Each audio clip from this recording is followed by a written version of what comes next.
You're watching the firearmschannel.com. Get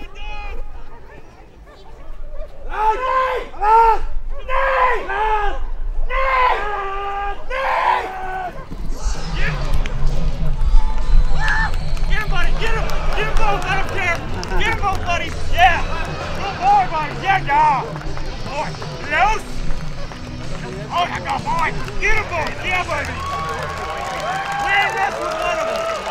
We'll get them both! Thanks, guys!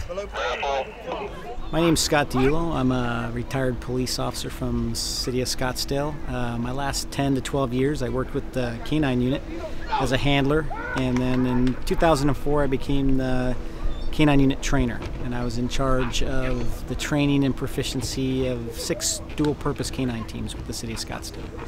We're at the 9th annual Desert Dog K-9 Trials. What it is, it's a spirited competition between police K-9 handlers, mainly from the Southwest, but we have K-9 handlers here from back east, Amesbury, Massachusetts. We have a couple K-9 handlers this year from Mexico. And what it is, it's a competition. It's a friendly competition, but at the same time, it incorporates a lot of the training that all the dogs have in detection work, apprehension, handler protection, building searches, area searches. So it incorporates all the things the dogs are trained to do for their respective departments. That all comes together in a competition to test the dog's proficiency and ability with their handler. We have service dog teams from law enforcement, military, and security.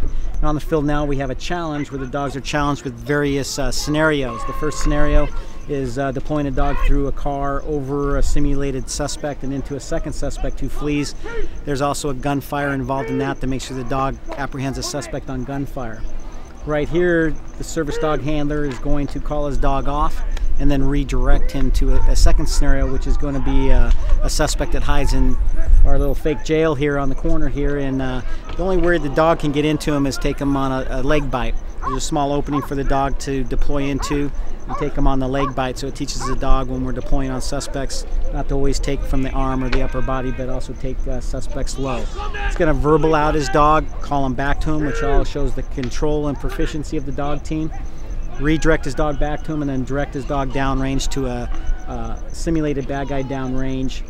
Once the dog's deployed, sometimes the bad guys give up as the dogs are inbound, and the dogs have to call off. We call the dog off. He has to stop and not bite the suspect, which you just saw the dog do. Now he's going to call the dog back to him. The last scenario is engaging a suspect up on top of the car. It's somewhere where the dogs aren't usually deploying and biting suspects, but this tests the dog's courage and ability to work himself through distractions and obstacles and engage a human being on top of a car. Overall, all these scenarios, this tactical challenge, it's a team effort between handler and dog. They have to work together, figure out these scenarios, and they're graded on the team effort, not just the dog and the handler, but them together. To become a police K-9 handler, it's a very sought-after position in all departments. Usually it's a senior officer that has a lot of street experience, and you take that proactive officer and you team him up with a dog. And that dog becomes a tool for the officers on the street. So when you form that team, to become a handler, it takes a lot of hard work and dedication, because now you're taking on that dog who becomes your partner, and you're training constantly. It's not just weekly or monthly trainings. You're with that dog 24/7.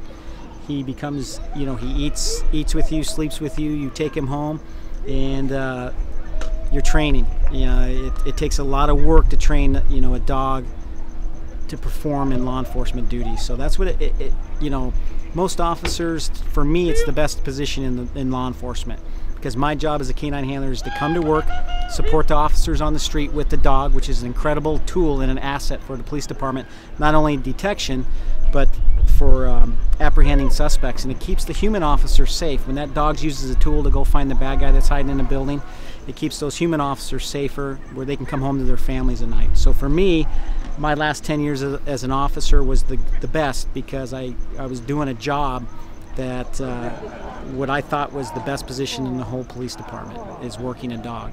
And you're coming to work, and it's you and that dog, and you're just fighting bad guys. So for me, it's a great job.